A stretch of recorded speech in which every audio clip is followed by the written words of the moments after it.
Hi, this is Paul, and those of you who watch my channel already know who I am. I'm the pastor of Livingstone's Christian Reformed Church in Sacramento, California. And besides doing all the videos I'm interested in about religion and theology and philosophy and Jordan Peterson and what's happening with atheist conversations, I'm also doing some videos about the Christian Reformed Church. The Christian Reformed Church is the denomination that I grew up in. I'm a third-generation minister in the Christian Reformed Church. And some of you who are my Twitter friends wondered what this CRC Synod business was that I kept hashtagging for the past week or so. Well, this conversation is going to be all about that CRC Synod. Once a year, the Christian Reformed Church in North America holds what we call a large assembly, where we have 4 delegates from each classis, which are regional assemblies, where local church delegates are sent. And we gather in one central place in the United States and Canada. The Christian Reformed Church is a binational denomination, which means that we have churches in the United States and Canada, and we are one body that way over both countries.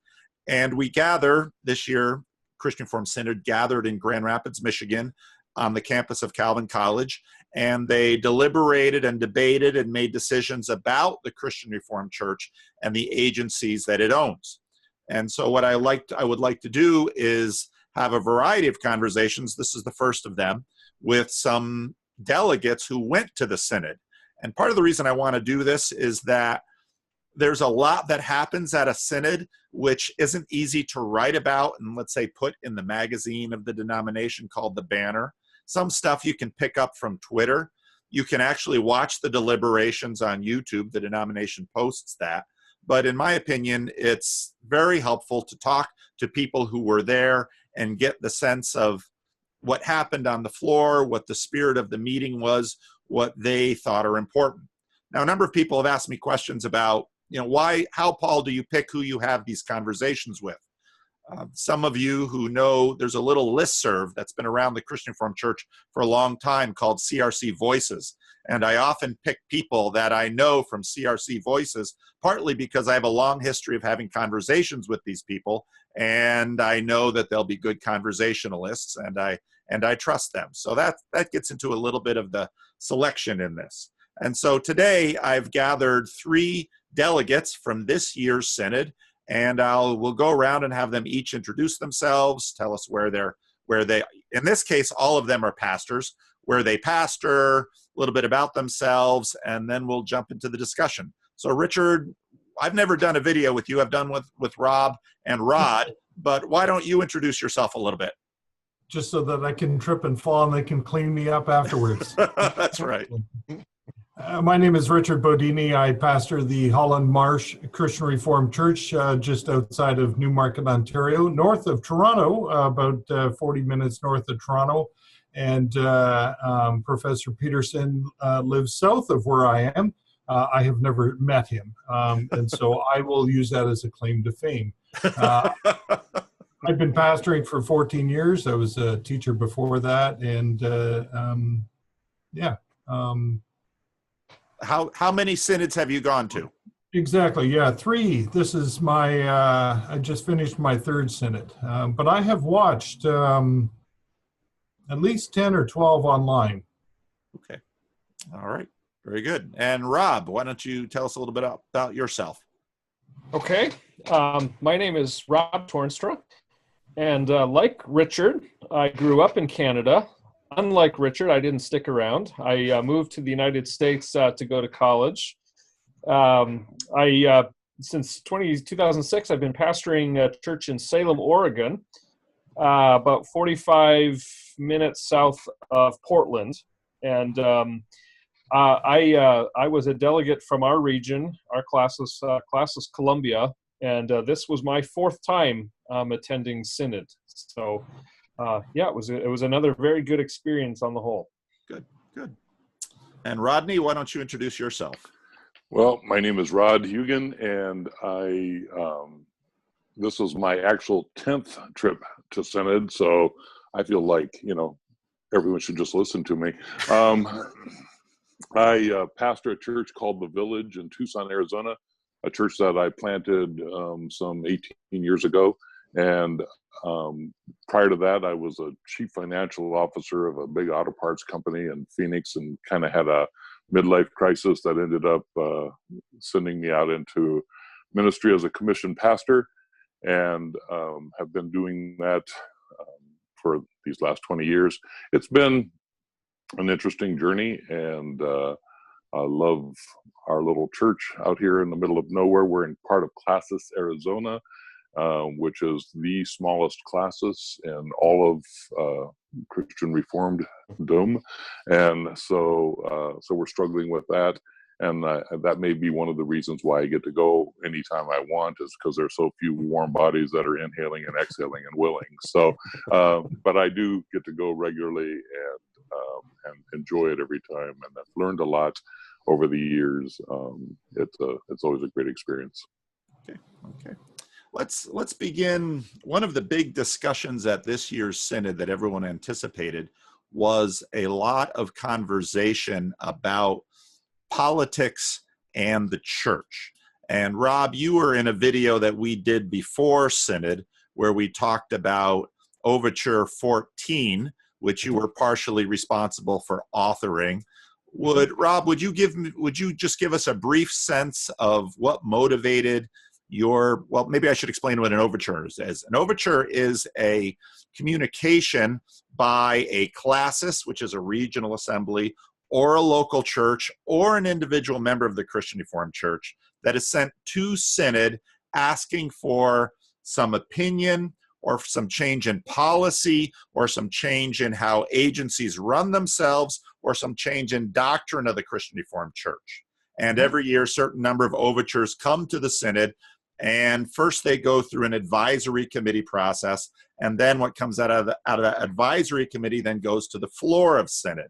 And now, Rob, you, and in that video, we had Doug Vandegreen, who was also a voicer, who participates on CRC Voices. We had a conversation about that, and I'll put a link to that conversation in the notes of this video. Rob, why don't you tell us a little bit about what prompted you and some others to send that overture and what it was about, in your opinion? Yeah, in a nutshell, we were concerned with what we judged to be oversight by the denominational, certain agencies within the denomination. One of them was what's called the Office of Social Justice, Office of Social Justice and Hunger Action, and it's their mission to promote the cause of justice in this world, or concern over issues like poverty or immigration or abortion, pro-life, etc. And we felt that some of the ideas that they were promoting were going beyond talking about specific principles, and they were going to dictating how to vote on certain issues, for example. So rather than just who to vote, what do you mean how to vote? Members of the denomination. Okay. So how they vote on what? I mean, So how they should vote on specific issues, or telling members of the CRC to contact their congressman and urge them to vote on a specific issue. Okay. And we felt that was overstepping, because it's one thing to talk about specific principles. It's one thing to say Christians ought to have a real concern for the needs of the poor, and they ought to do what they can to address those needs. It's another thing to say, therefore, contact your congressman and tell them they need to vote this way on the farm bill or on this piece of legislation. And so what we were asking for is really that we make a distinction between what we use the language of advocacy, which is articulating those principles, and lobbying, which is calling for specific and very particular action on a piece of legislation. Okay. So and you we were distinguished between those two ideas. That's correct. That's what we did in our overture, and we were asking that the agencies that are involved in these kinds of activities, that they refrain from lobbying. That we encourage them to advocate, meaning we encourage them to speak about these principles, but we ask that they would stop short of lobbying when they do articulate these principles. So that was it in a nutshell. There's a little more to it than that, but that's the main meat of the overture that we made. Okay. Now what happens with these overtures is that they first go, someone dreams it up, and they write it down, and it goes to the classis. And this overture was approved by your classis, correct? That's correct. And that's Classis Columbia. Correct. And then that was then sent to Synod. Yep. And then once it gets to Synod, before it goes to the floor of Synod, it goes into what is an advisory committee. And what Synod does is the first couple of days of Synod, the whole meeting breaks up into these small little groups, and everything that comes to Synod gets kind of pre-chewed in those advisory committees. And then those advisory committees then formulate a proposal that then goes to the floor of the whole Synod. That's right. And now, were any of you on the advisor committee that handled that? No, none of you No. were. Okay. No. All right. So, Rob, why don't you comment a little bit on, so that went into the advisory committee along with Overture 12, which was, again, one we discussed on another show that we did. Overture 13, which was from Classis Minn Kota, that was a little bit more dramatic. What did the Minn Kota Overture say? The Minn Kota Overture really, I think, was asking for no more.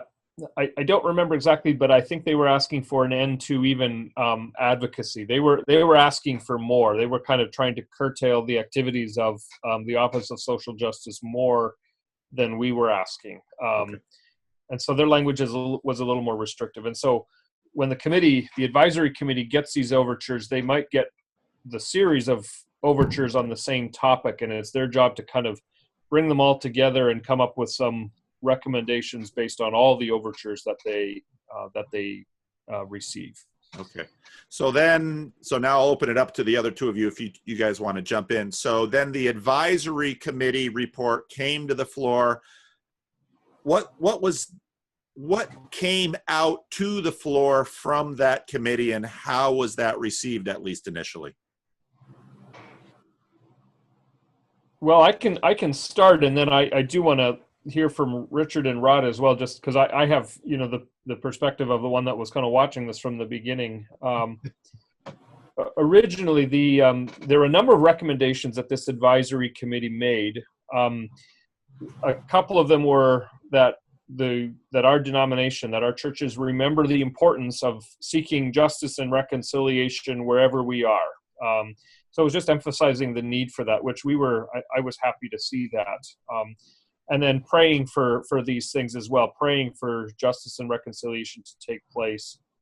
Those were important, but that was not really surprising, if I might say. I don't want to diminish the importance of prayer, of course, but the one that generated the discussion was that a committee be formed that, in a sense, would function like an oversight committee of the Office of Social Justice, so that they would hopefully keep in check some of these tendencies to issue broad prescriptions about calling your congressman and telling them to vote this way or that way on a piece of legislation. So that was the recommendation that they made, at least as I was seeing it.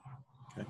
Now, when you say reconciliation, what do you mean? Like, if I want to be reconciled with my marijuana stash, that is that what do you mean by reconciliation? Those are big words. Yeah, they're when they use that kind of language, they're referring to the way that there are fragments in our society. It's used in terms of the racial tension and racial divisions within our culture, whether it be in Canada, where the context centers on the Indigenous peoples, the First Nations people of Canada, or whether it be in the United States, where, depending on where you live, it might be the tension between African Americans and white, or where I'm from, it's more Hispanic and white. And so it's talking about how do we bridge those gaps, and how do we address, maybe might include addressing past wrongs or past hurts for the purpose of coming together again. Okay. So now I know the other, Richard and Rod, were also watching this, because this was one of the real hot issues to watch. Mm-hmm. What did you think when you saw the advisory report? I was impressed with the work that they did. So I guess to back up a little bit, Committee 4 essentially did the work of 2 committees combined in this synod. They were just overwhelmed. So they had Overtures 12, 13, and 14 to deal with, and they had Overture 2, which I think we might get to at some point. So they had 2 very distinct, big topics that they were talking about. They had all the hot topics in the synod. They did. They did, which was really unfortunate, but that's just the way that these advisory committees get structured. And so then they were given those 2 topics. I was really impressed with the work that they did to really go through all of the data in Overtures 12, 13, and 14 and try to come to some middle of the road consensus building a set of recommendations that could be used to bless the entire denomination. They could have easily went and picked sides. They could have picked sides and said, well, this is what we're going to do, and set up the fight. Or they could have went the other way and appeased the authors of the overtures and worked it that way, which I think would have set up for another fight. They chose to listen to Minn Kota, to Classis Minn Kota, to Classis Columbia. They listened to the staff from the Office of Social Justice, and they tried to form something that would be broad, yet just certainly a blessing for the entire denomination. And I think they did it. I think they did it, which I didn't think it was possible before Synod. And to see it sort of play out on the floor was just impressive. But also to see it being played out in conversations around supper tables, conversations around the coffee pot, conversations after the meetings or the evening session was done around different tables and different establishments. And I think all of those conversations brought these recommendations to a point where people could say, yes, let's move on this. With a qualifier, I think, but it wasn't spelled out. And the qualifier is the Office of Social Justice, as Rob said, has been taking liberty with some of the material they're sending out.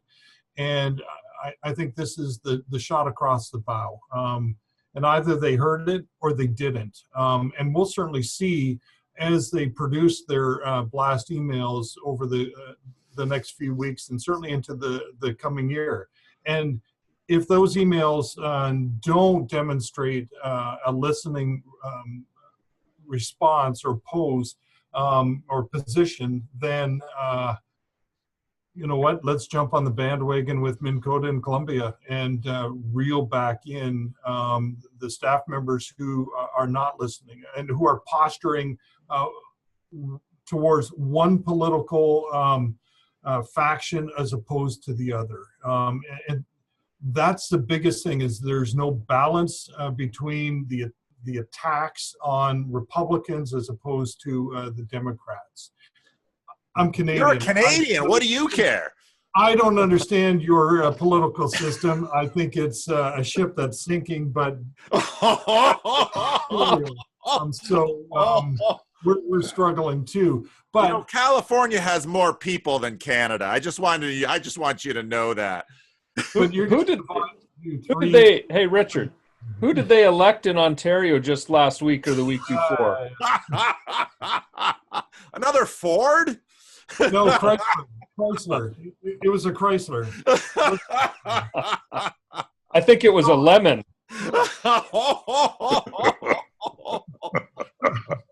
really going downhill. You know, I thought Rob was a brother. Rob, I haven't heard from him yet. But I was just so impressed with the work the advisory committee did and how it was presented on the floor, and how there was a spirit of unity as the conversation went on. And I think there was certainly humility by some of the staff members that not so much from OSJ, but from other agencies and ministries that are very close to advocacy work and justice and mercy work. And so it was just really cool to see God's Spirit working amongst 200 people on that floor. You would have missed it watching by video. There was just this spirit that was moving, and for me, that was the biggest biggest thing watching that happen at this synod. Okay, I really agree. I think it was just such an Irenic Spirit throughout all of Synod, but the most peaceful one I've ever attended. Well, some pretty controversial issues. I think it's interesting, the polarization, right? Because Canadians and Americans can't get along apparently, but we're that whole idea of we live in such a polarized society, and so you either are for me or you're against me. If you don't agree with me, I unfriend you on Facebook, and we never talk again. And so we don't hear alternative voices. We don't ever, and if we do, we don't like them. So we don't answer the charges often that are below the what's initially said. And so real conversation happens pretty rarely in our society anymore, and particularly thoughtful conversation where you can, spend time thinking through the nuances of stuff. To OSJ's, the Office of Social Justice's credit, they also view themselves, and I think rightfully so, as a prophetic voice for the church. And I think the church often has to have that voice that stirs us to action and that forces us to think outside of our box. I live 60 miles from the border with Mexico, so my view on immigration is incredibly different than someone in Canada, for instance. I think at one point they were saying there were approximately 350,000 people in Arizona who were here without documentation, and there were maybe 250 in all of Canada. So you have a very different view when you're close to the border. I remember being part of a gathering that our previous Gabby Giffords, our previous representative, put together, where she just got all the voices in a room. So there were 40, 45 people with very differing perspectives on the whole idea of immigration. And then you start realizing the complexity of the issue. And so a lot of times an email blast from the Office of Social Justice, I just think, that's kind of, that's nice, but you're only identifying one little tiny part of what's a huge problem, and how do we solve that problem? And yeah, it's easy to say, we should have completely open borders and forget about those restrictions, or completely closed borders and totally restrict. And then there's real impact on people. I know several of the hospitals that have closed because of the amount of free care that they provide for people coming across the border. Well, then that affects medical care in this whole area. And then is that good or is that bad? Well, gosh, who wants to turn away someone who needs medical care ever, right? We would never do that. That's so how do you find a comprehensive path forward? And I think society's wrestling with that. The whole North American culture's wrestling with that. and then what's our responsibility as Christians? Well, and if I could piggyback on that too, Rod, and also on what Richard said, I think you hit on something really important, and that was the Irenic spirit in which this went forward. One of the things that was a highlight for me was sitting down to lunch. It was kind of a spontaneous thing. We didn't really, we planned it out kind of the day before and just said, hey, we should sit down. And so it was myself, it was 3 delegates from Classis Min Coda, the other classis that helped write an overture about this issue. And then it was 3 staff members from the Office of Social Justice and Hunger Action and in Canada, the Committee for Contact with Government. And something changes when you sit down at the table. Absolutely. And you start to talk, and you actually have to listen. Some of those suspicions start to disappear. Right. It's not that you suddenly agree on everything, but it's that you work towards working in the context of relationship and as brothers and sisters in Christ. And so, when it comes time to discuss the overture, which I think came later that day or maybe the next day, I don't quite remember, you still might disagree, and you still maybe you aren't wild about what they're doing, or you're not on board with their position, but you do so with a little more respect and hopefully a little more care and attention to the person. So that was a very good experience for me, having that lunch. Now you all have talked about the fact that there was a tangible sense at the Synod of hearing each other. Now, and again, all those intangibles don't come through a video. They might not come through on paper. And obviously a denomination of 250,000 people, you had 250, 300 people involved in this whole process that might have felt that groovy feeling.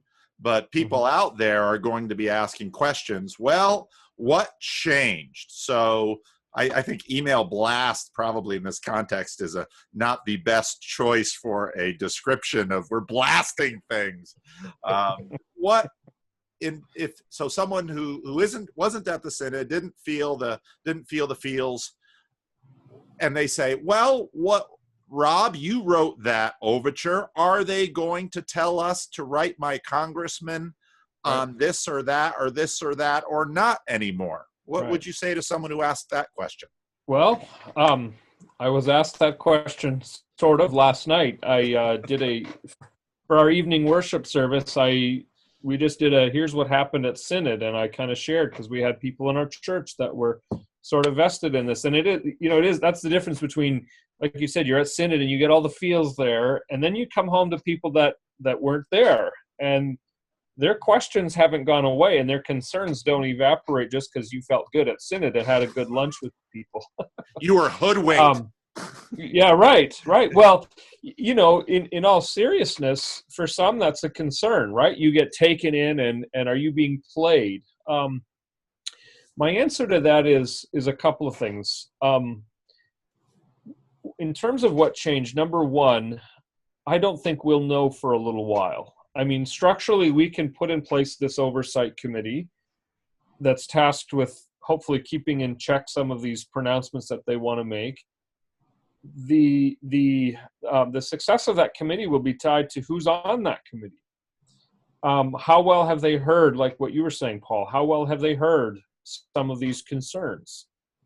If they take to heart what we've raised, then I think we'll see fewer of these email blasts, and we'll see maybe a more willingness to focus on articulating principles rather than narrowing it down to specific positions that you have to take and that you have to get behind. I don't think we're going to know that for about 6 months. I think that's all going to take time, and ultimately the change is only as good as the implementation of it. And so we'll just have to wait and see. I did emphasize even to the people that I spoke with last night that you know, there is something, and there's something important about learning to listen and learning to have these dialogues with other people in our denomination. But again, that doesn't yet fully answer the question about what changed. We won't know that for a bit, I think. Okay. The church always moves very, very slowly, right? We forget that. We think, oh, we make a decision and now it's implemented and it's done.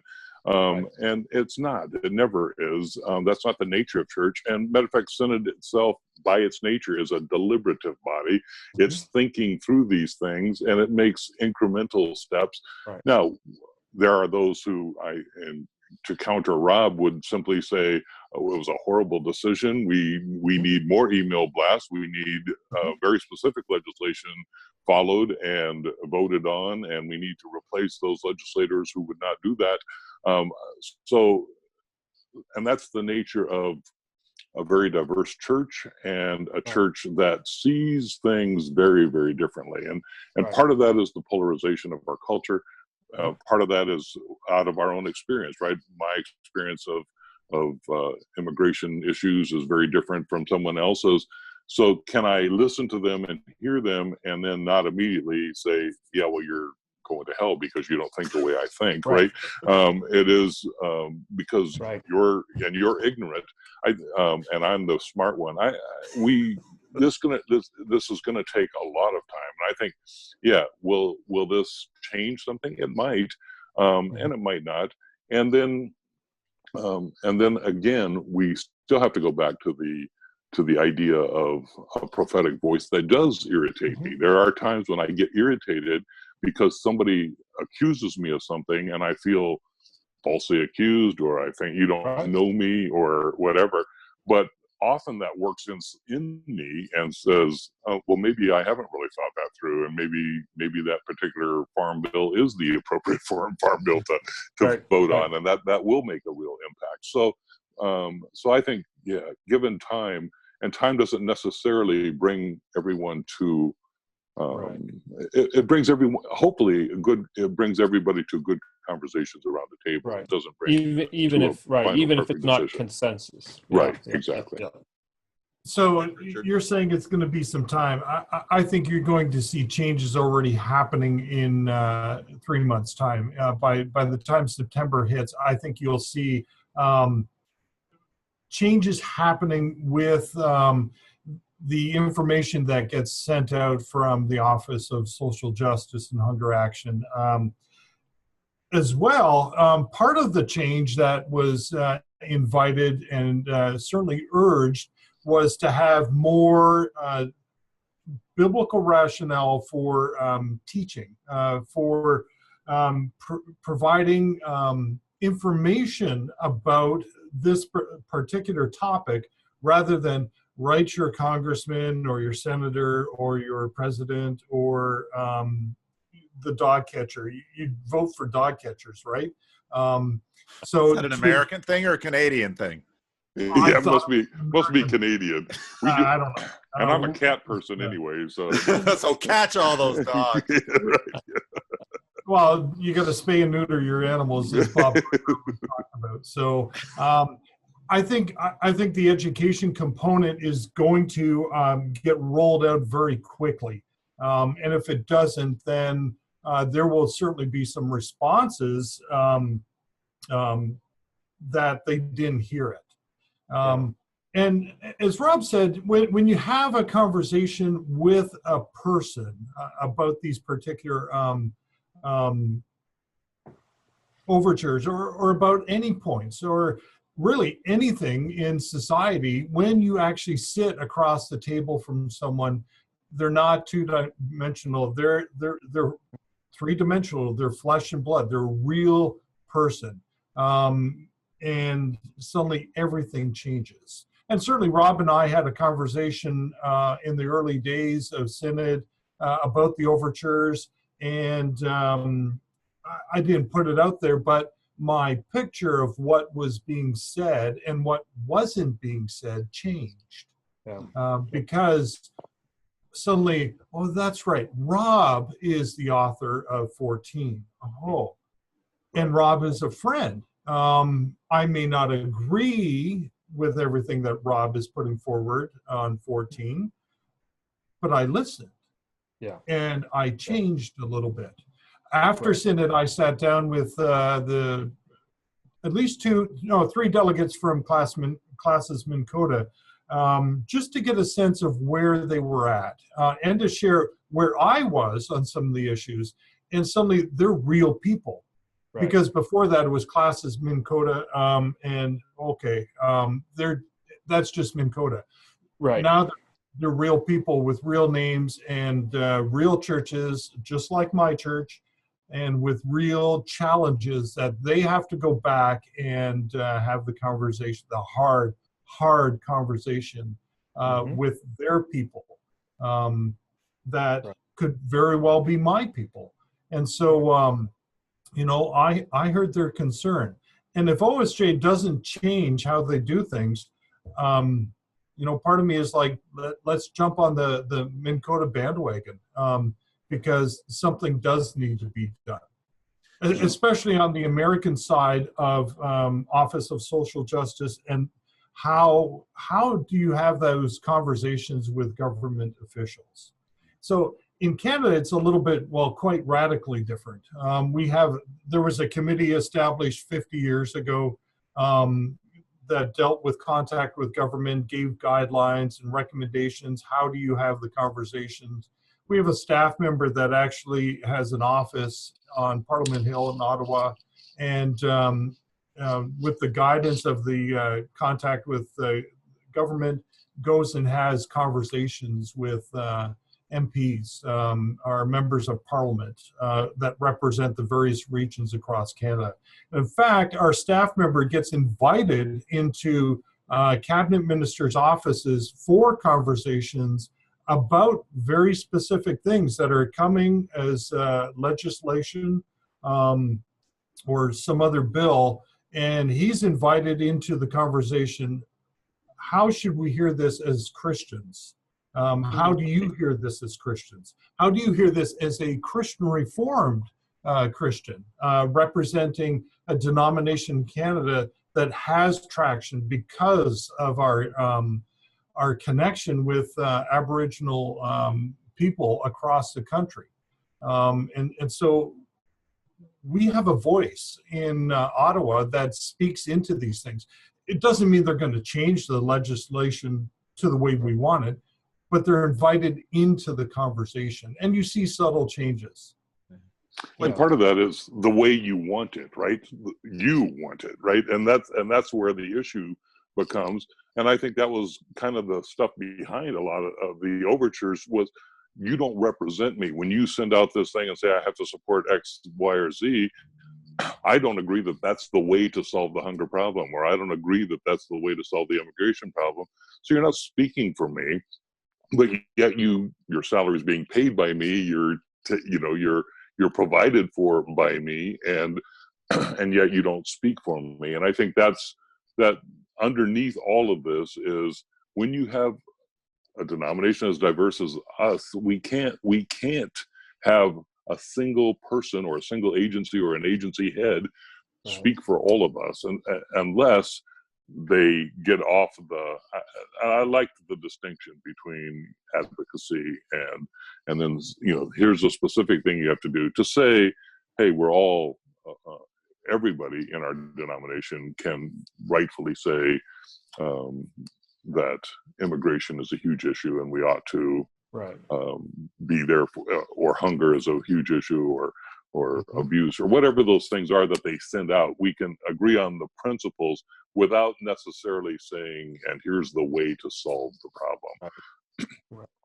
So yep, and that in a nutshell, that was our position. And you know, so we'll see what happens with it.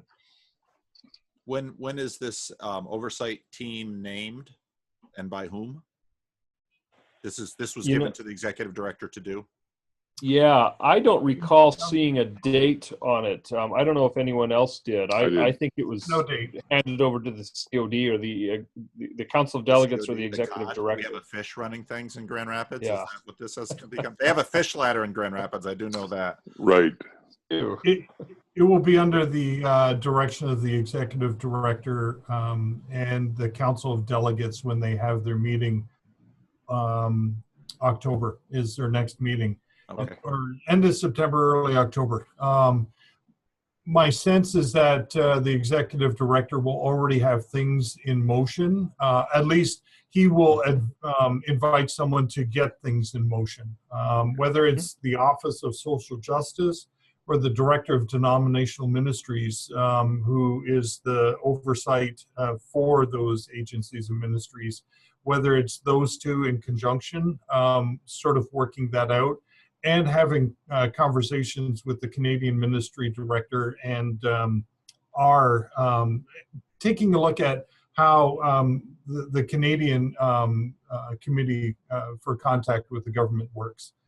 So I think it's doing a lot of field work to figure out what's the best system that is ultimately going to work in the U.S. And that I think is going to take the longest time, is to figure out what's going to work there. I think the nuts and bolts stuff that's happening now, the day-to-day stuff, that will change.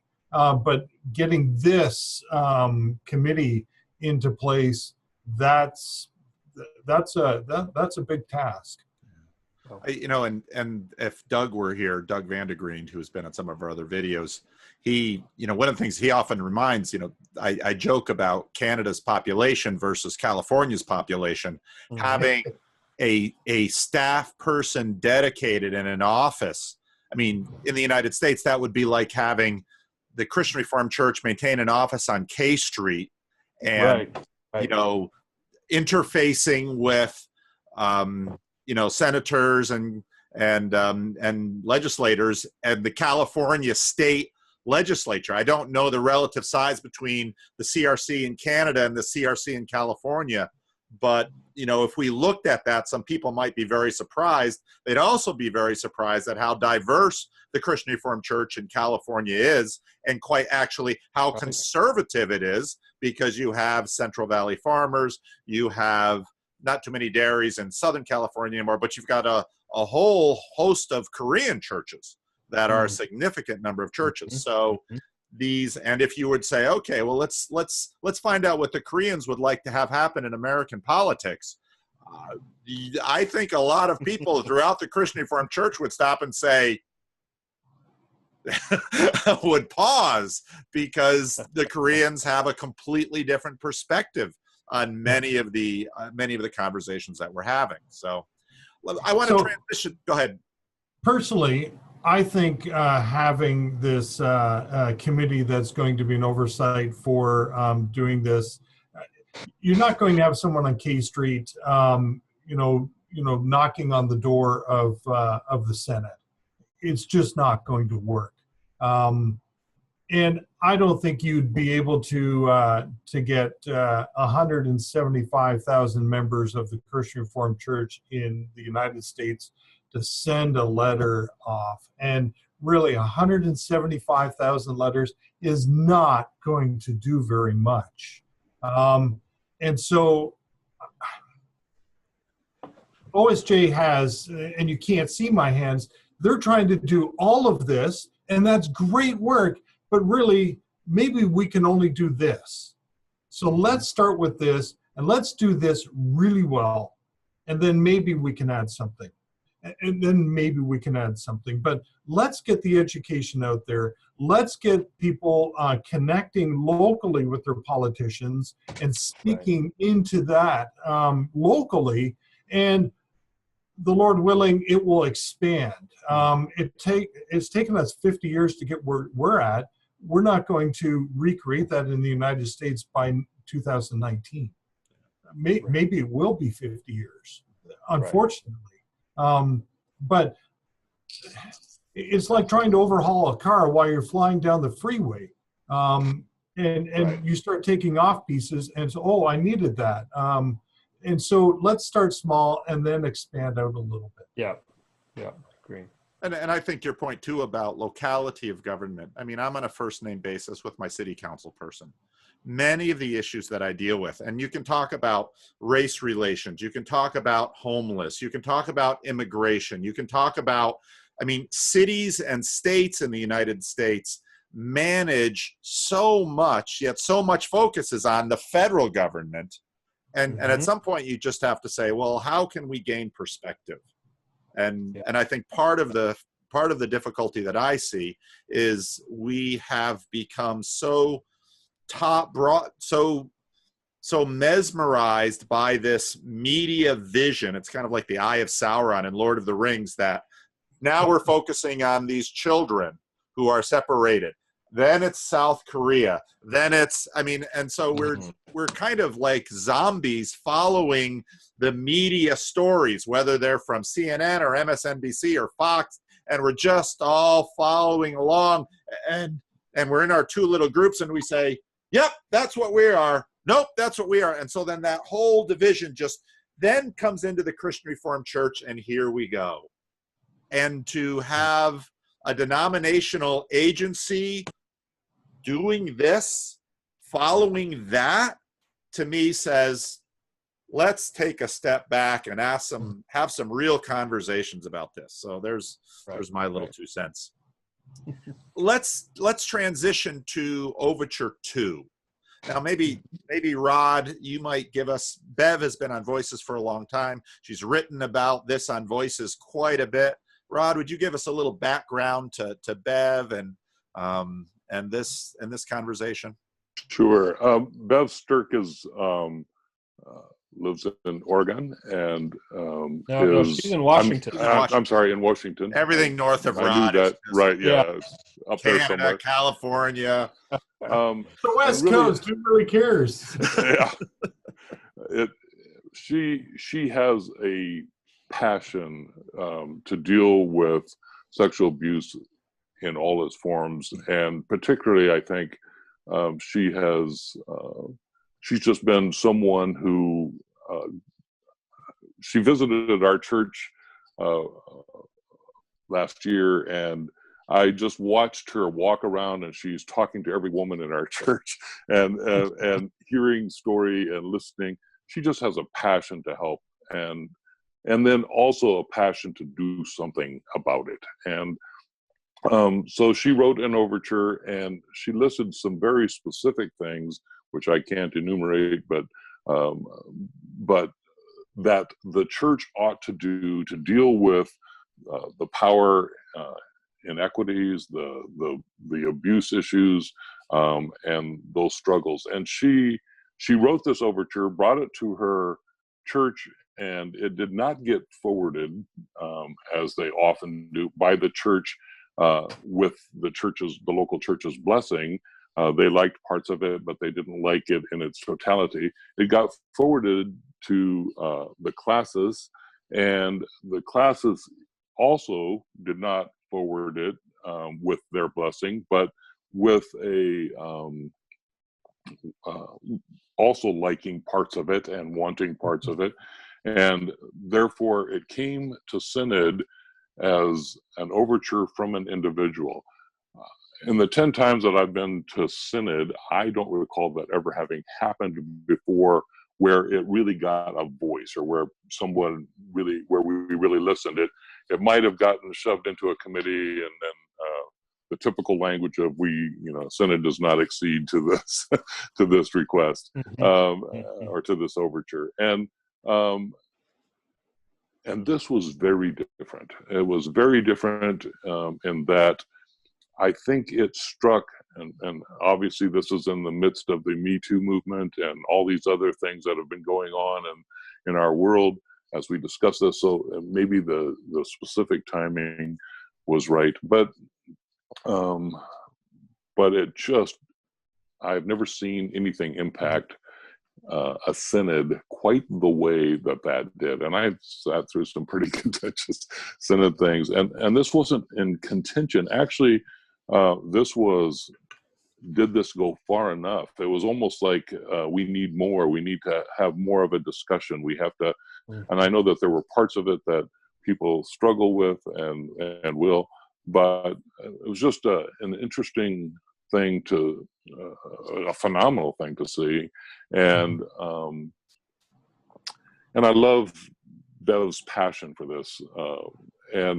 she and I have had lots of conversations over the years, and there are times, you know, like she's zealous for this, right? And like any zealot, she can push my buttons sometimes. You know, she'll say the churches, you know, never talk about pornography, and I'm thinking, gosh, our church does it all the time. So, sometimes I feel like this disconnect, you know, because you're like, really, your church doesn't do that. Our church does that all the time. So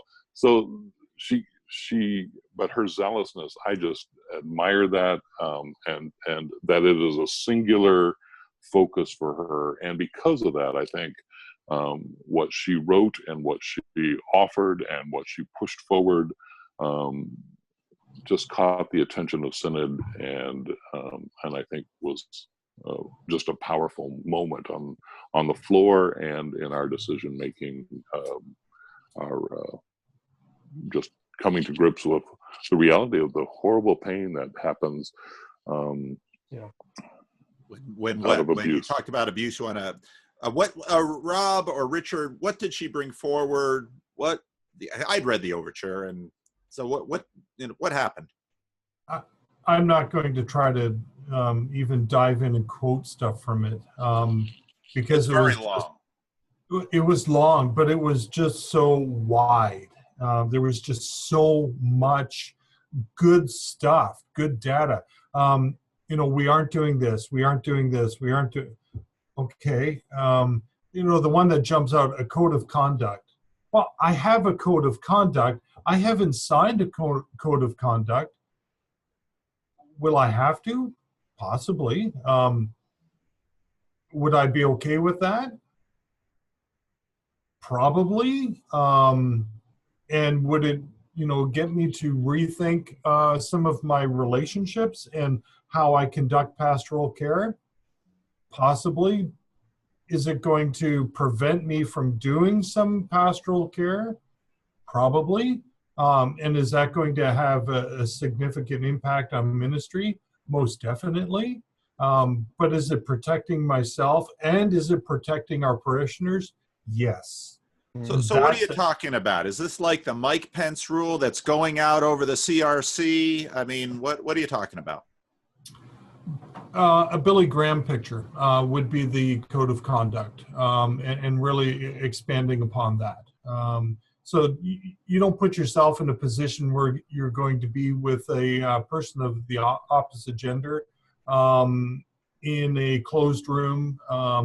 So you're going to put up barriers that are going to protect each of you from any infidelity happening, or at least any allegation of that, which is just part of our safe church policy.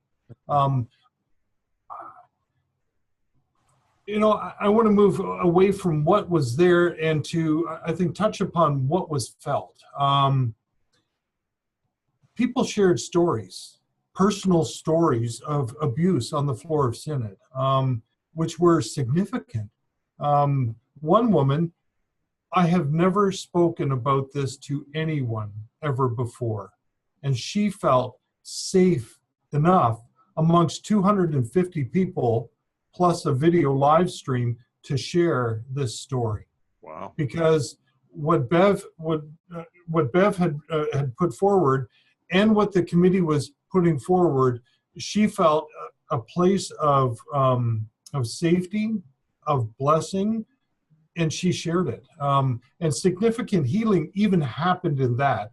And I think for us who heard many of these stories, we were suddenly, that's a person. That's a person. You know, getting back to our previous conversation that, oh, when I sit across the table from them, it suddenly becomes real. And it suddenly became real.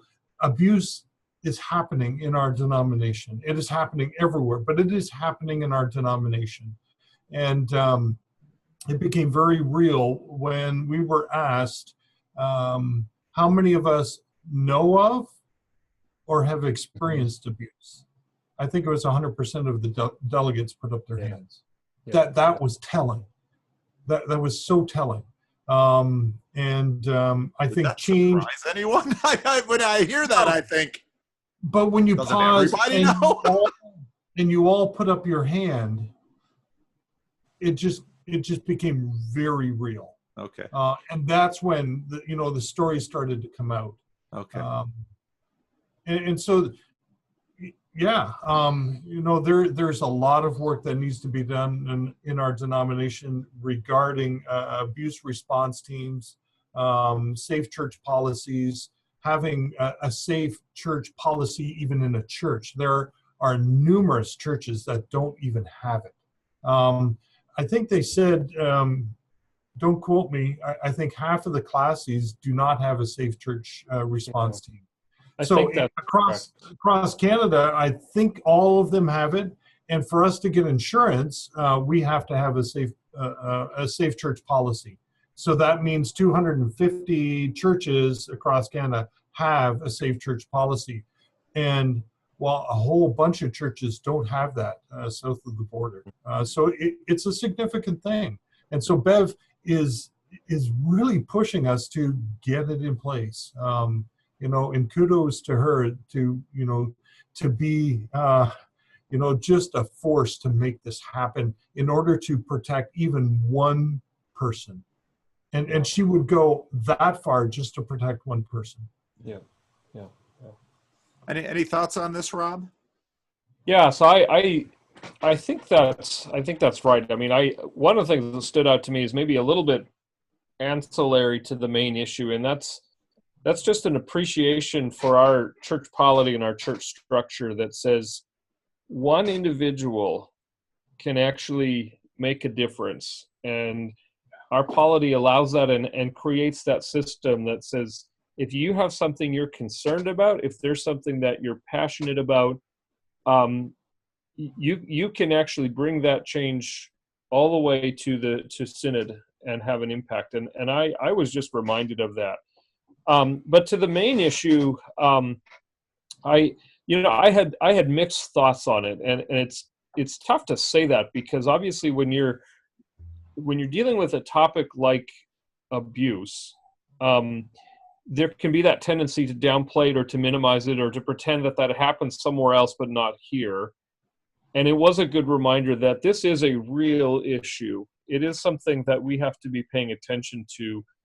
And those churches that do not have a policy in place and those classes that do not have a team in place, I think they were rightly, I don't know if I quite go so far as saying that they were chastised, but I think they felt the communal pressure to get their act together and to get that in place. And I think that was important. I think we needed to hear that. Part of the challenge for me, I guess, was being in that position that if you want to raise any kind of question or concern or even any sort of pushback that says, well, we already do a lot of this stuff. We already provide some of this training at Calvin Seminary. We talk about abuse of power. We talk about how to avoid abuse. And to say maybe that we don't need to implement another layer of structure, which is kind of how I was feeling a little bit. It's hard to articulate that because right away then people begin to sense that, well, do you not care about protecting the victims of abuse? And of course that's not the case. It's just more of it's a logistical question, but it's such a charged issue that it's not my concern, and I'm not saying this did or did not happen. It's just my concern with issues like that is that sometimes objectivity gets lost. And again, I'm not saying that it did. I'm not saying that it was pure emotionalism or anything of that sort, because I don't think it was. But there were just kind of moments where I thought, I wonder if this is really the best course of action, or if we're just doing this because we feel like we have to, based on some of the stories. So, I find that interesting too, because at my church at one point, 4 of the people in our church were on the registered sex offender list, mm-hmm. right? So I'm dealing with people who have offended, who have abused children. Do they not need the gospel? Well, of course they do, right? And do I shun them? No. Do I push them out? No. Do I watch them carefully? All of these people with integrity said, hey, here's what happened. Here's who I am. Here's my story. Here's what I did. And so at various times, these four people, we didn't put them in places where, but their mere presence, forget the fact that they're not teaching Sunday school. They're still hanging around in a church. We eat a meal after every service, and people hang out. So there's proximity, and there's something about that means that these people are okay because they go to my church, and these people aren't, and blah blah blah. So I always kind of bristle at the idea of safe church, because that presumes that we can make a safe church, and we can't, and I've talked to Nichols about this, the director of the safe church stuff. And, I said, safer church is good, but a safe church, we always need to be on guard, and we always need to be aware of the impact of what we do and say, and the impact of the people around. It's like, we have this policy where we look at only those teachers and only those, Sunday school teachers and so forth. And we put glass on the doors, and people can look into the room, and we have 3 people back there with the children at any given time, or 2 people. Like, all those things are great things to help make it safer and beautiful things. And if you're not doing them, you're just kind of nuts, but then to say that sin will not out, that's where you start realizing it will, and how it will.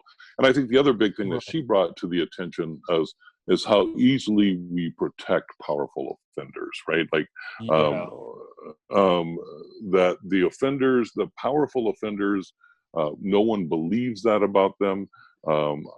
My son is godparent to a little girl who was abused, and by a relative that was higher up in a church. And, it's a horrible thing. It's terrifying to think what happened to her. And then it couldn't be, because this person is a highly, respected and honored person.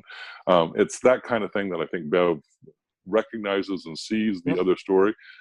But then I have also seen the opposite, which is where I talked to a lady who said, "Hey, I was so mad at my ex-husband that I made up this story about how he abused my child, and it was in a second marriage, and I did it to get even with him, and I ruined his life, and now she's repenting of that and turning from that, but meanwhile his life is ruined." So it's always like, the facts of these things are always hard, and something we need to deeply pay attention to.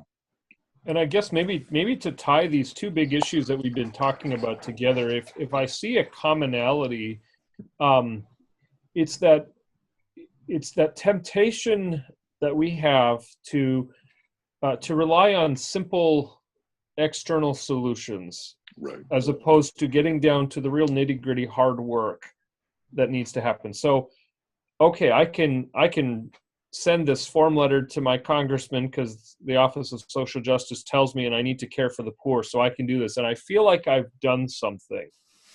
Or I can sign a code of conduct that says I'm not going to abuse anybody, and I'm not going to do, be alone with another woman or whatever else. And okay, those may or may not be good things to do, but they don't bring about the real change and renewal that I think we're looking about. Now, that's not to say scrap them and get rid of them, which is sometimes the approach that there are some that would take that, right? We don't need any of these policies. We don't need any of these procedures. Just be good, kind of thing. But the real work that is needed is me getting to know my neighbors and the people that live on the streets in my home city, and getting to know them by name, getting to know their stories, getting to meet a guy named Steven that lives in my city that I've kind of started to a little bit build up just a connection with, or making sure that I'm checking my own heart and my own motivations, and that I'm conducting myself with integrity, not because it's a policy, but because I need to protect myself, I need to protect others, and so on. And there's the difference, right? And no external thing can drive us down to doing that real work of the heart. And that's, I guess that's what I want to push for, is for that renewal. I'm not saying ignore the other things, but I'm just saying don't rely on them. entirely. They're only good insofar as the heart is changed. And the great thing about our denomination, the Christian Reformed Church, is that we don't have a cookie cutter approach to everything. We have this document called Church Order that some people understand, and it's a great guide, especially when the wheels fall off and you really need to use it in order to help and bless the local congregation or individuals involved. It also gives us guidelines for doing so much. But you can't just take it and say, okay, that's how we're going to do church. Well, there's a local context. And so we have to then use that in order to build that local context. It's same with a safe church policy or a code of conduct. It's not going to work in every context, but we have this as a base and then we build upon it. And I think Bev would agree. I think Bonnie Nicholas would agree as well. I think almost anyone would. But you need those building blocks in order to build up protection, to build up a form for doing ministry in those local contexts. I think that's just the great beauty of our church. But it's not then just us. We, within our regional bodies of classes, then get to hold each other accountable within the classes, and not having someone come from outside and this is what's going on. I'm glad that Overture didn't get moved forward, because I think that would have been damaging to our whole structure. We, within our classes, keep each other accountable, and then at the synodical level, we can have those accountability conversations. Right. And so just all of this has been a great picture for doing this local contextual ministry that then works into a larger denominational context of doing ministry that we can celebrate and hear together. I think there is an irony in this conversation, Rob, that you bring out, where especially when it's become fashionable to use the word power as an abstraction. And so often it has an evil association that, well, this person has power, therefore they're not held accountable and they can get away with sinning, with impunity, so on and so forth. And so the remedy to this is more power. And nobody stops to say, now, wait a minute. We just said power was the problem. So, well, we're going to create a structure, and it's similar to the zero tolerance policies. Well, we're going to have a zero tolerance policy. We're going to imbue the structure with power and have bright, clear lines. And then when we have those lines, then we will have a safe church. Then pastors won't sleep with parishioners. Then no one will be above the law. And to me, I listen to this and I think, I thought that's what a lot of the Old Testament was about. Because so let's say, okay, so I'm not, a woman comes to my door, she's a homeless woman, she's a person of color, and I look through the little window in my office door and I say, oh my goodness, there's a woman, I'm all by myself, and so I pull the shade, or I'm sorry, I can't talk to you until I have, and so, well, now I've just done injustice to this person of color because I've been there. What Rod said, I think, is so beautiful. A safer church, absolutely. Yeah. We're going to use power and make sure that everything goes this way. Oh, but I thought power was the problem with what we've done in the past. And so then, of course, you wind up, you have then these swings where, okay, we're tightening everything up. And then we realize, well, we had a situation in our classes with a pastor who confessed to some things that were very much conduct unbecoming a minister. And whether or not he signed a code of conduct, the things that he had done, it was clear within the classes that, this was outside the boundaries, okay? This was outside the boundaries. But this person wasn't caught. this person struggled with their conscience, and they came to their local council, and they came to the classis, and this person said, the gospel is about restoration. Can I be restored? I'm submitting to the classis and to the church for restoration, and I wish to be restored, and I would hope that someday I could once again serve the church in this way. And I'm not making that decision myself. I'm giving it to the church, and I trust you. And then classis suddenly is in a position where it says, but we have these new zero tolerance policies. And because you did the right thing, we will have to do this thing. We will have to use the power that the centralized power of Synod has mandated to us, and we are going to use this power against you, and your life will now be irrevocably changed in a way that almost all of us in the classis feels betrays what the gospel is about. This is in the name of, and this is the kind of thing that we wrestle with.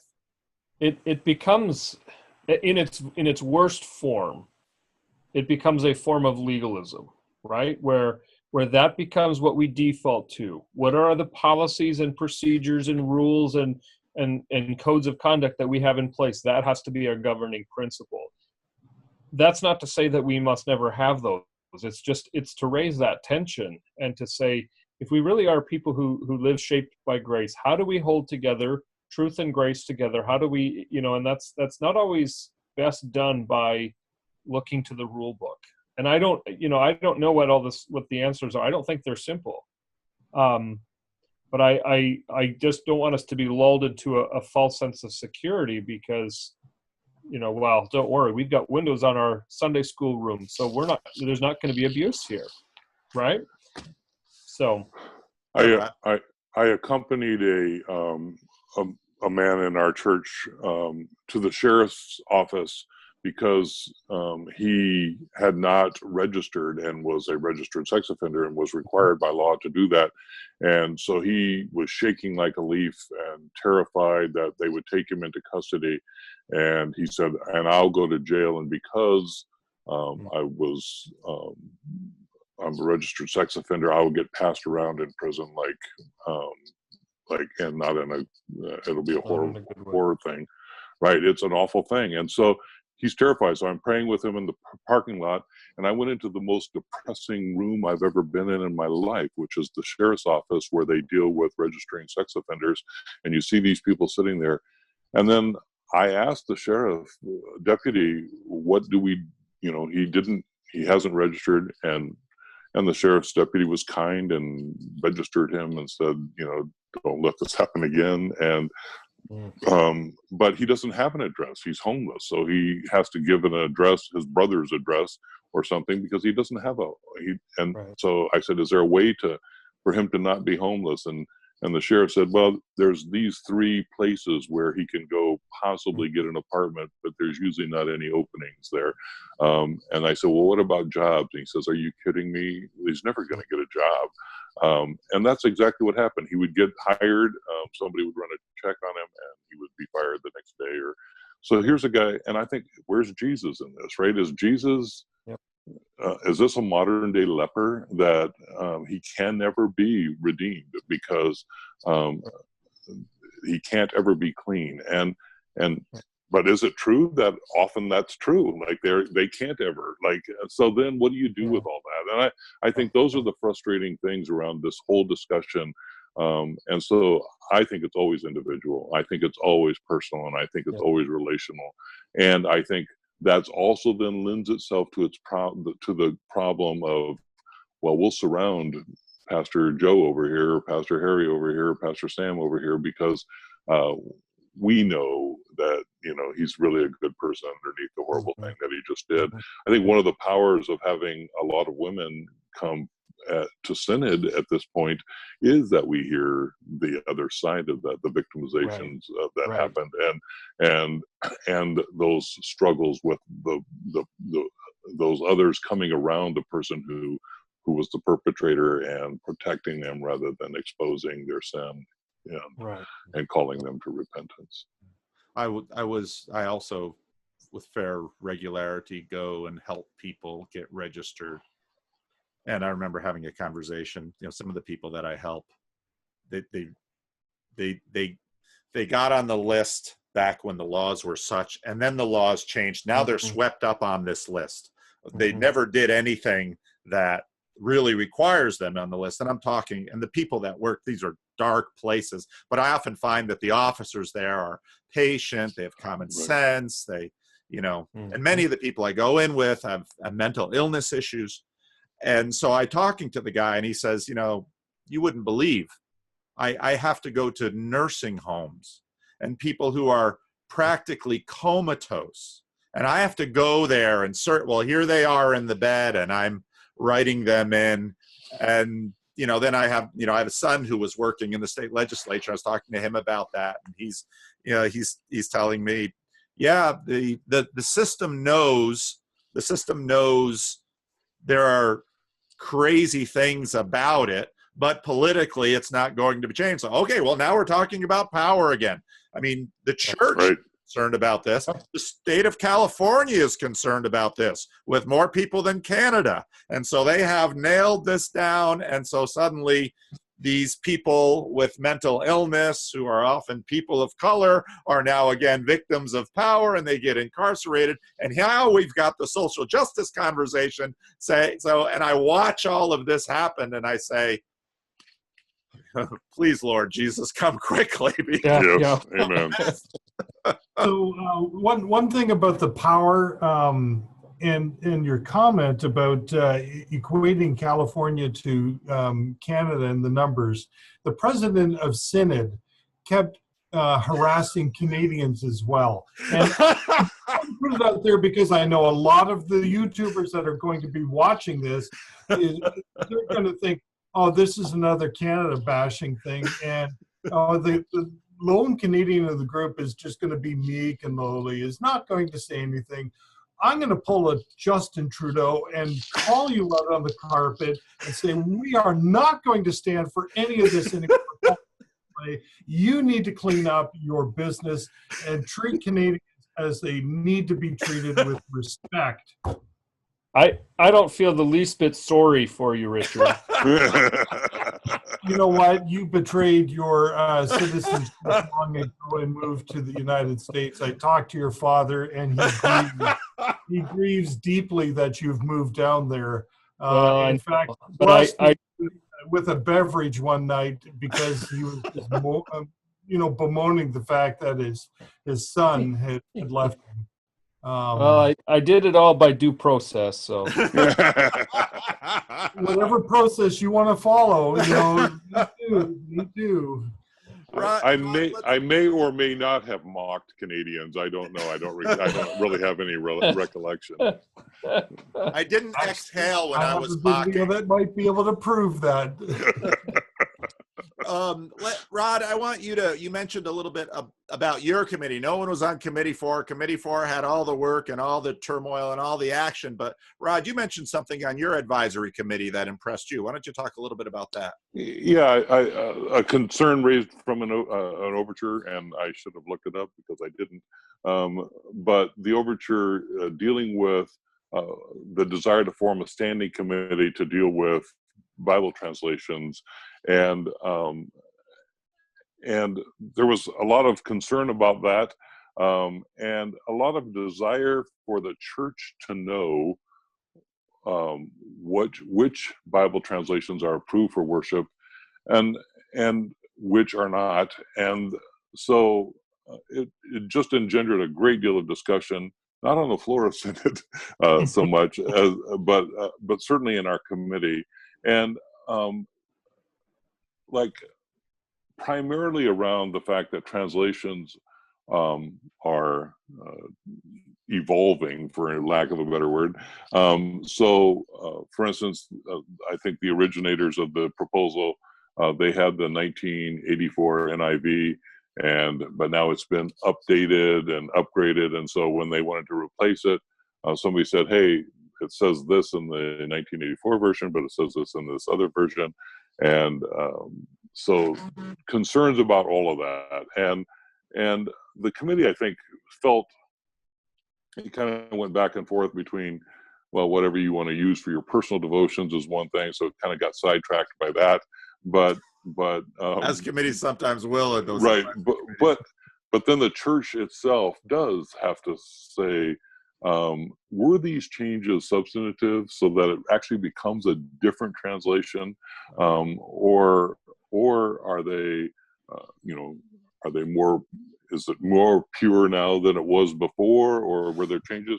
And I think just a recognition that the Bible industry, and that's a sad phrase, but the Bible industry constantly comes up with new translations and new and upgrades to ones that have already been translated, or changes to those, and it does then present a problem to the church. I think in the committee there was the sort of longing that there would be a committee, a standing committee that could give advice to the churches on that. But then funding of that and financing that, and is it such a big deal that we should put out a lot of money to make that happen, so that every time there's a nuanced change of a different version coming out of for instance, of the NIV, should we go back then and what does that look like to constantly do that? And it becomes way too expensive. I thought it was interesting only, to the extent that the controversial idea that it is a translation that then gets changed, right? So the language gets changed. Well, if we went back to the original languages and we all agreed on this one word, and now we've changed that word, what does that mean? It also engenders a lot of discussion about how it is that scholars come to an understanding of what words to use, and then also just ever evolving language. We basically dumped it on the committee, or the Council of Delegates. Council of Delegates. That's the word. Council of Delegates. In true Synod fashion. Right. We don't know what to do with this. Here's COD. And then after we give it to them and they do something, we're like, what are you doing? Usurping your authority? Right. Well, we realize we don't have the money to do this. I think that might have come out of committee with, if money were no object, I think there was enough interest there that it might have come out and said, hey, let us form a standing committee of trusted folks that can look at these regularly. But it was fascinating, and I think says something about the Bible industry, that I can now get a Bible that fits my particular peccadillos regarding if I'm a motorcyclist, or if I'm I want the pink Bible because I'm in favor of whatever. It's just it is kind of crazy. Research or something. Exactly. Right. Right. And there's a Bible for with little footnotes and all the other wonderful things for whatever categories you want, and I think as that proliferates, and it is proliferating massively, it does become problematic for the church, I think. Yeah. Well, and I regularly hear calls. A church will say, we expanded our sanctuary, right, and we have the NIV 1984, but that's out of print, so we can only get the NIV 2011. And the NIV 2011 went from Valley of the Shadow of the 84 had Valley of the Shadow of Death. That when we hear that, we think, which is of course the RSV and the King James. NIV 2011 says Dark Valley. Where's the poetry? Where's the song? Right. Valley of the Shadow of Death. Dark Valley. But in in Eucharitic, I think it does say Valley of the Shadow of Death. I'm almost positive. I have to check with Rod. Rod is the expert on Eucharitic translations and translating words that come from Eucharitic. And so listen to Rod on it. there's a story that comes out of Calvin Seminary. Bas van Elderen was, John Steck and Bas van Elderen of the Christian Reformed Church of Calvin Seminary were on the first NIV translation team. And so Bas van Elderen would give some of his best Greek students some passages to study. And I know some of those students. This is a generation before me at seminary. Bas wasn't there when I went to seminary.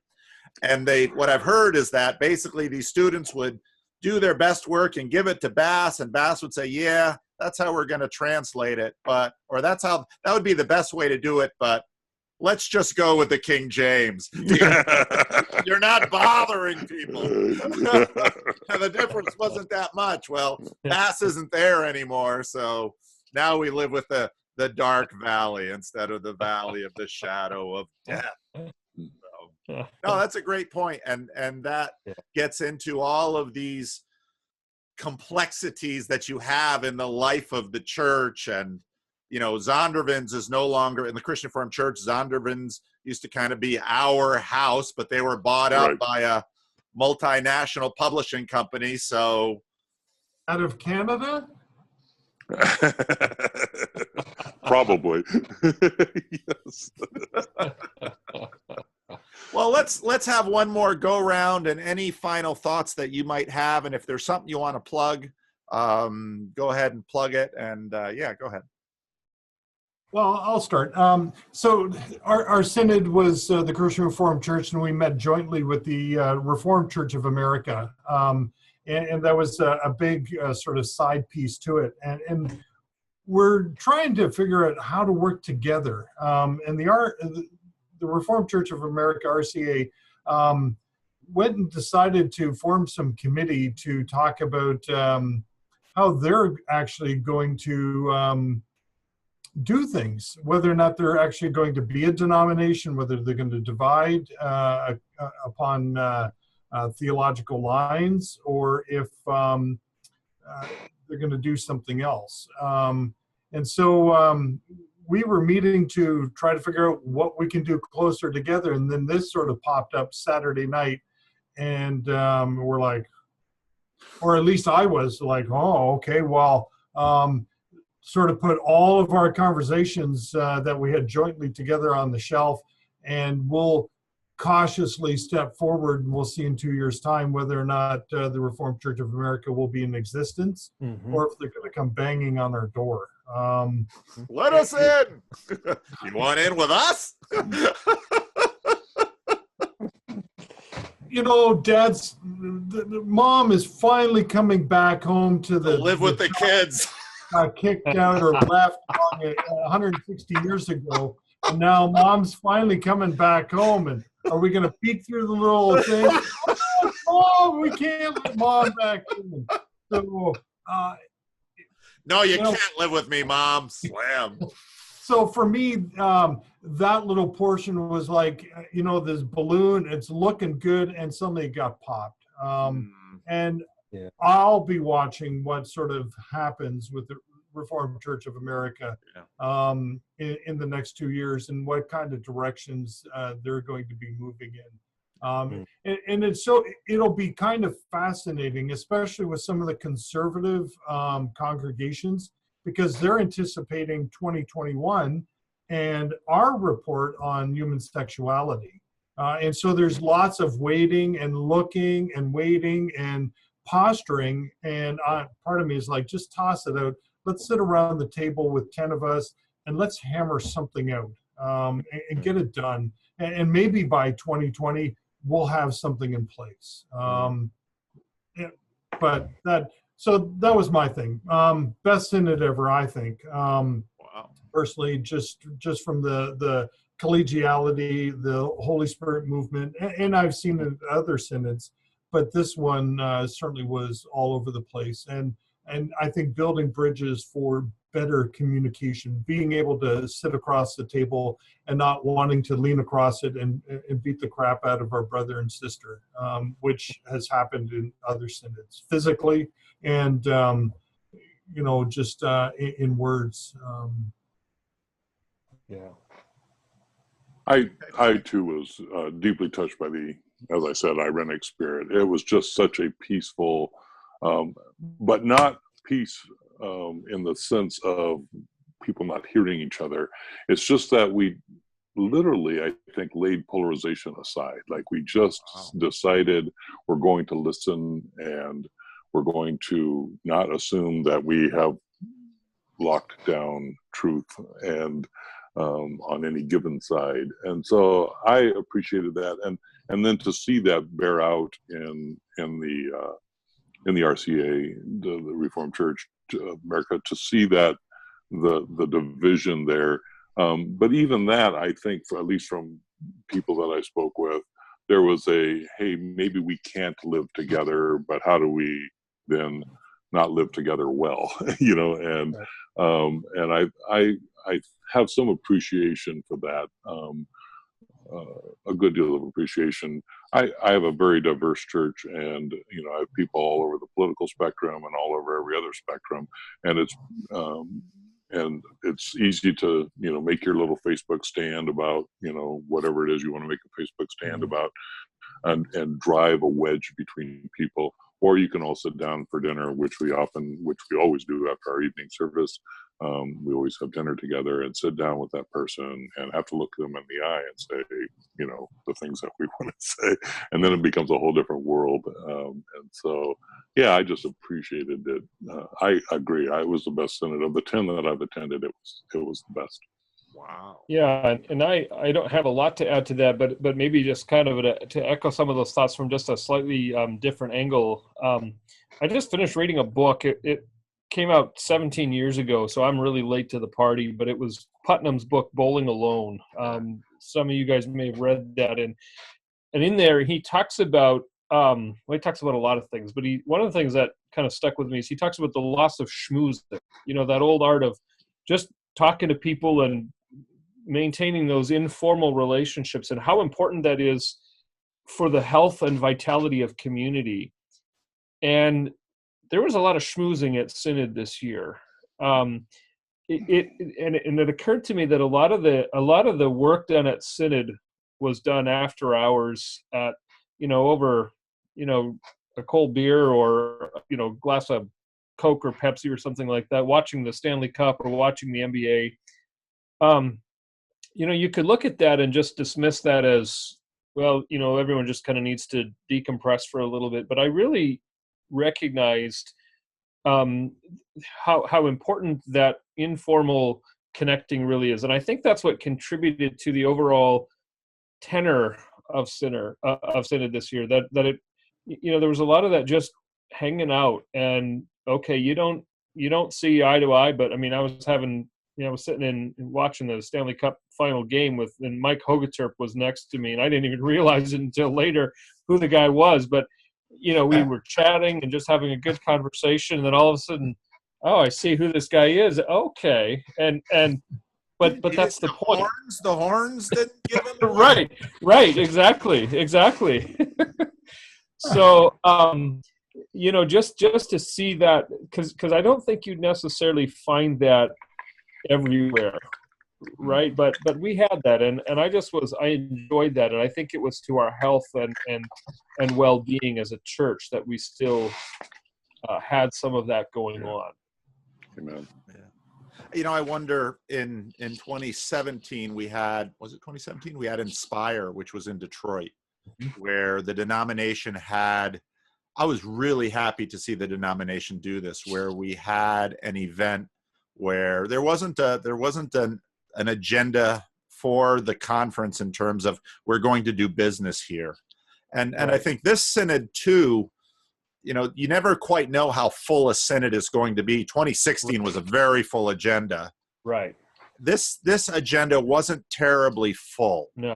And that, I think, could possibly also play a part in it. And I wonder if we have, Thursday to Thursday or Friday to Thursday, this is synod when we do it. I do wonder if we couldn't now we've got this council of delegates, and then we're going to throw more stuff on them and blame them for acting on it. But, you know, I wonder sometimes if looking ahead at the agenda, we might be able to say, and it's terribly difficult logistically, I get that. We don't want to make D. Recker's life any harder. D helps run the whole Synod thing.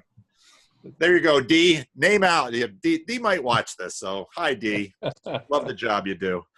But I think there is something about a little bit of intentionality where you've got a Synod to adjusting its pace so that you do have time to be together off, Right. you know, out of the advisory committee, off the floor, and get to know each other person to person. Right. There's no substitute for that. Especially, I've been reading N.T. Wright's biography of the Apostle Paul, and it's a wonderful book. It's nicely pitched so that you can enjoy it as a pastor. You don't need Greek or Hebrew or a theological education to enjoy the book either. It's a lovely book, and one of the things that comes through in that book was, you know, this dynamic new thing that the New Testament church was, where you had slave and free, Greek, you know, Jew and Gentile, you know, Scythians and those from Antioch coming together and breaking bread and building those interpersonal connections. While, okay, we're gonna have a lot of things to fight about, but if we've got this thing together, well, maybe we can make a way forward. And Right. so this I think is part of the initial genius of the church. And I think in our context where we do business, we ought not to forget some of these foundational things of the church. And I hear that didn't come through from the agenda or from watching the video. You're watching on a screen and you don't really know, but I'm so encouraged to hear the report from each of you about how this was manifest at Synod. That's a terribly encouraging thing to hear. So. Yeah, that's right. Well, I want to thank each of you for taking the time to do this, and I will render this. That means it all gets compressed, and I will post it up on YouTube, and I'll send each of you an email. And you know, the spirit why I do these videos is exactly what we're talking about, because in my experience, often in text, now on social media, it's even worse. We can get like this over important issues. These are important issues, and they're worth debating and deliberating.